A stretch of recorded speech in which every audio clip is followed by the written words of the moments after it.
mắt đã hết trò chuyện buồn hai chúng ta. Anh cũng chẳng khóc, chẳng còn buồn đau xót xa. Em hãy về đi nhé, anh muốn ngồi lại nơi đây. Em đừng lo lắng. Thật ra anh vẫn còn nhiều điều muốn nói với em. Tại sao em hỡi anh vẫn không thể hiểu được em?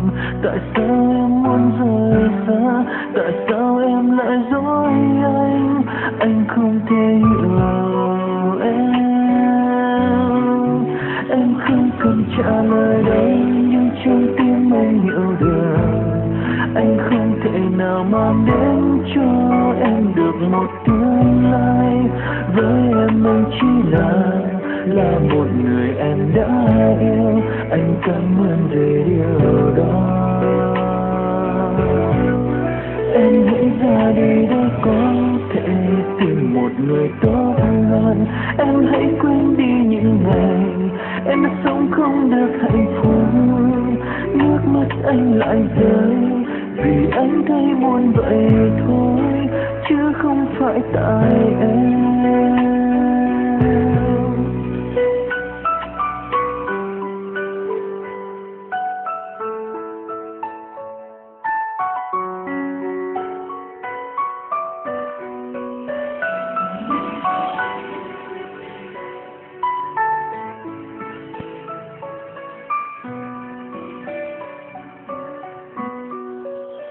Thật ra anh vẫn còn nhiều điều muốn nói với em.